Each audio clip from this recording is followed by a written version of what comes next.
Hello everyone, Juice Bags here, back together with Cheetah, doing a little more co-op. We're in Precipice on Endless Mode today.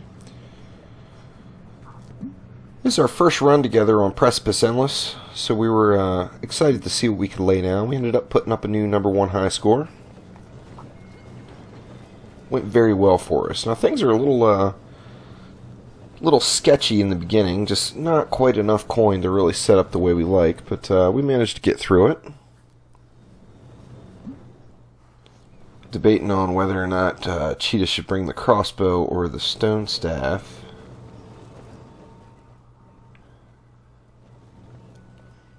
The stone staff is it's pretty good on those big guys, and then of course not having to worry about headshots. And then the crossbow and the stone staff, of course, are not the greatest against the flyers, but I've got those vampire gauntlets, so the vampire gauntlets are probably the easiest weapon against the flyers. Now, I haven't tried out the new weapon from the new DLC.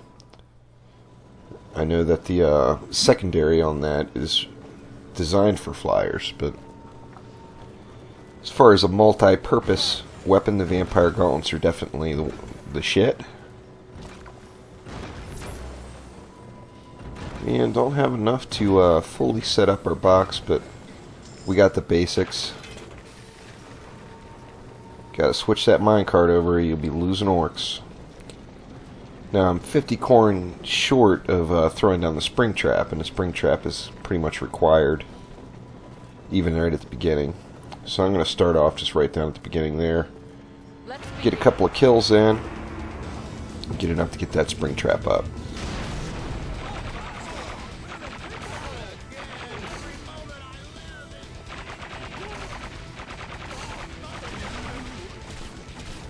And there we go. Got the 450, so got to get that spring trap in place.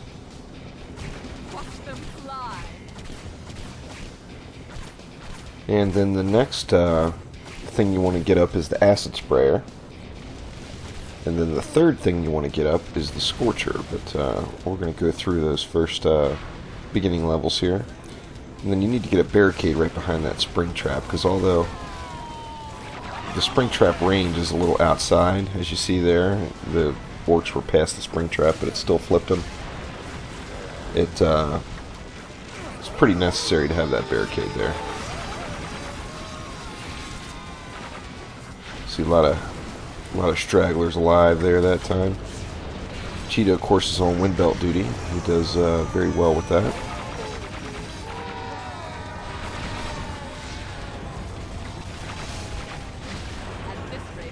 We were hoping to see some minecart combos, but we didn't really get to high enough waves where they could survive it.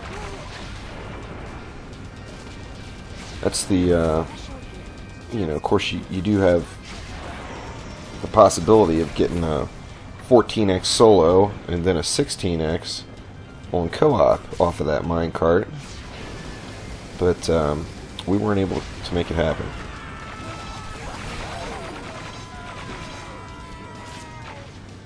Pretty solid run altogether, though. No complaints. And still not quite enough to get that scorcher down, but get it down as soon as we get the coin. Now, starting on wave 2, every wave, particularly the vampire gauntlets person, has got to be on flyer duty. You got to get those flyers down.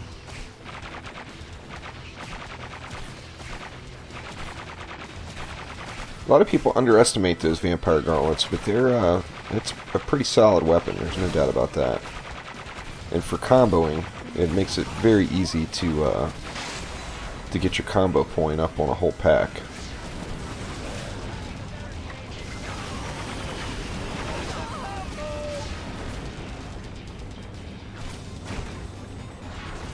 Gonna get that barricade down before the scorcher. That way they'll quit sliding off.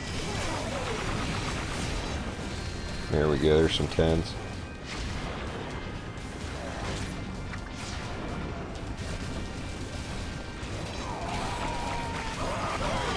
Got one straggler went over the side there. Since Cheetah's on wind belt duty, I'm doing cleanup. So anything that goes over the barricade or just survives going through the wash. I'm going to go ahead and take them down. Now I have enough to put the Scorcher down there, but it looks like I didn't quite notice yet.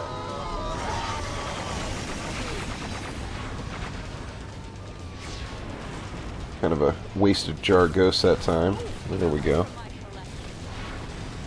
Get that Scorcher down. Get those last combos in.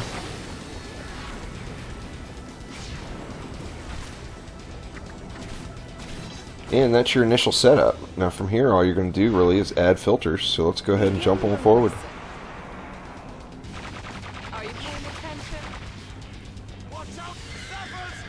Back out on flyer duty, of course.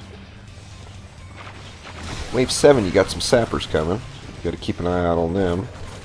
Just each one of you take a side and you can burn them down pretty easily.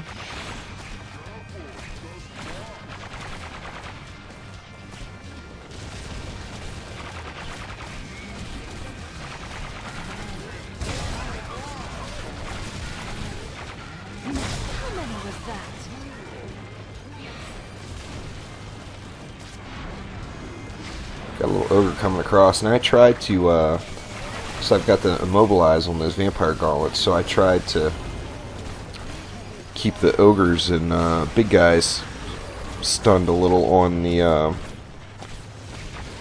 walkway going across the tracks there. That way the minecart would hit them a couple of times.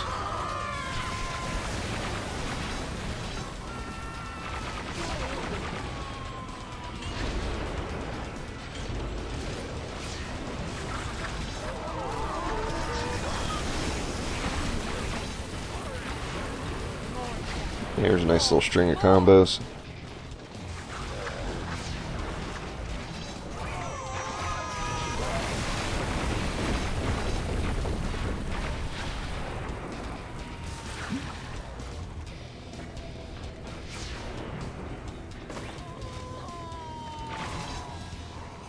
And you see, our other than a couple more web spinners, our kill box inside has unchanged. And jump on forward there. Trying to condense this video as much as possible. I know the endless mode videos can be a bit of a grind. Watching a 2-hour video and being forced to click through it. I know nobody's actually going to sit and watch the whole thing. So we got this one chopped down to about just under 18 minutes. Now it's pretty short. We only made it to wave 20. We only finished wave 19. But even with the the short amount of waves, this was still a little over an hour. This run was.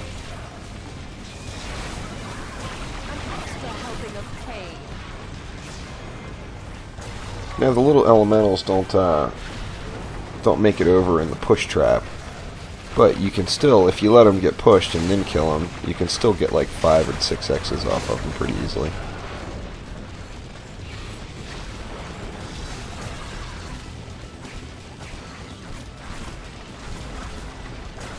Trying to time that fear where it works as a little in defense and helps. Now this one we were a little mistimed on the wind belt push, but trying to do it throughout the course of the run where it helps us a little bit versus pushing the big guys back while we have a wind belt push and a push trap push over to the spring. So try to keep the trolls and ogres and such at bay for just a moment while we rack up a couple more combos there.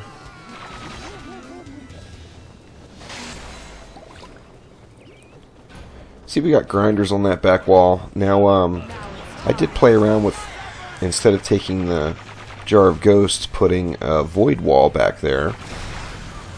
That was suggested in the comments on one of my videos. I think it was the Precipice solo video. However, it didn't really do anything. The only time it ever worked is if the grinders were jammed, and then you lost bleed. So that was no good, because we ended up losing a combo point by using it.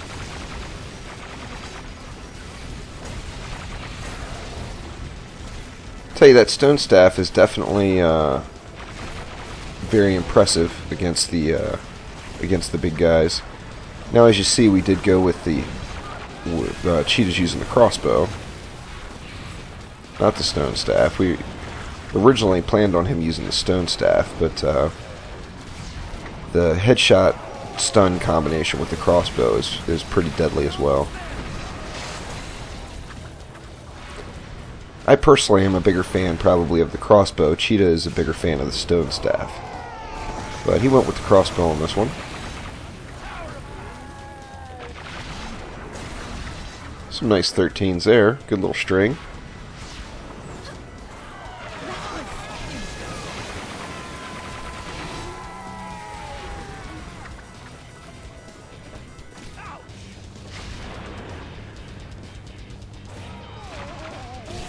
And as with any of the high-scoring strategies, it's pretty much all about the timing. You have to get the wind belt combo, so you can't blast them with the wind belt until the push trap is reset. So you have to constantly watch the push trap. Then, of course, you got your push trap set at 0 of 3. For reset time, you want it to reset slowly. That way all your other traps are caught up. See, we got a nice little filtering system here going all the way out that wall. And then we're going to put some down on this side coming down the ramp there. Now, when I went on solo, I didn't put any coming down the ramp. I was under the impression that the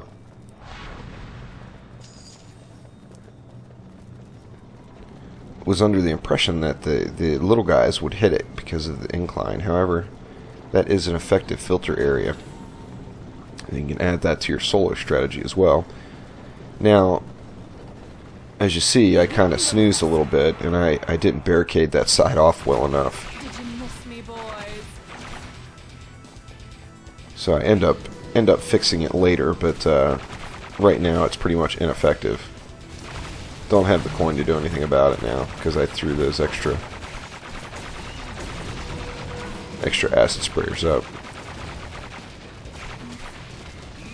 You can see, being on Vampire Gauntlets, I'm trying to just keep the Grenadiers off me and get those flyers down. One of the easiest strategies that we used was I was trying to get the gnolls lined up on the cart path on the tracks out there in the open, and then Cheetah would come up and wind belt them off, which you know, of course you lose the coin from them, but it's very effective in burning them down. You can end up knocking them all down in one little push. The filters are working as intended. Very little of the bigs making it in.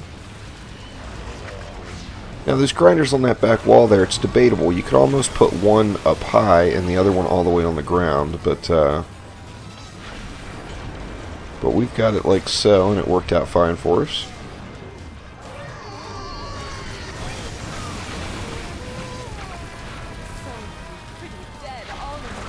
There's a nice little stretch again, some 14s, 13s.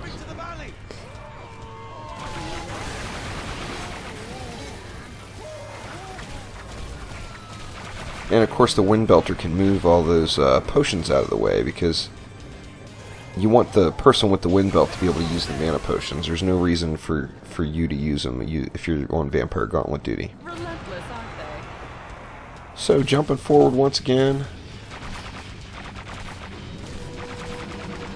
I believe this was our last wave that we completed. See, I got the barricades fixed over there, and then we added one more grinder on the end. Another layer of filtering. Now it got a little intense with all these gnolls. You Cheetah wind belting them off. There's, as you see, there's quite a few gnolls incoming. Just trying to keep them immobilized here as best I can. And then there's the wind belt push.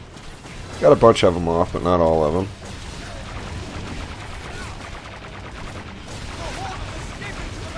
And this is where we really lost the bulk of our points, because they forced us all the way in. We ended up killing them and completing the wave, but it was very, very ugly. Just trying to get them under the environmental traps. Remember, you got that the free boulder chute and the free minecart, you need to make sure you use them. And they're, you know, the boulder chute hits like a truck, so it drops on a lot of those guys and it'll put them down.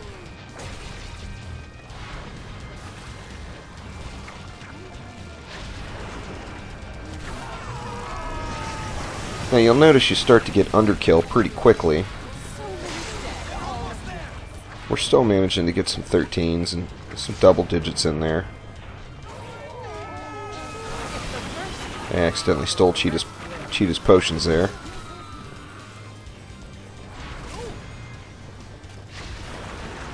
Yeah, a little bit of underkill now. They're surviving through the wash, but you see our rift points are burnt down to nothing anyway, so we knew it was getting close to the end. However, we had some pretty solid waves in there. We were comfortable that our score was going to be decent. We had one wave, I don't remember what it was. I think it was maybe wave 11 or wave 12. That I bet just that one wave was about 4 million points. So yeah, here's wave 20. Just you know, like I said, we knew it was getting close to the end. So we're just doing whatever we can just to make it just a little bit longer. Try to get a couple more combos in the mix.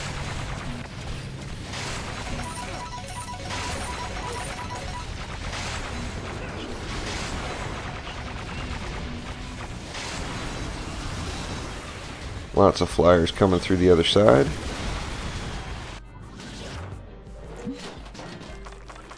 And then that was it.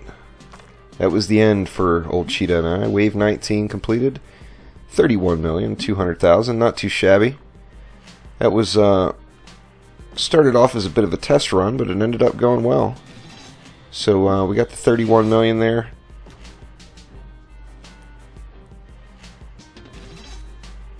And of course that was able to put us into that #1 spot by a pretty good margin. But a lot more Orcs Must Die 2 coming. Click that like button for me and please subscribe to the channel. There's going to be a whole lot more as I'm completely in love with this game. Can't wait to do some more. So thanks again and check back soon.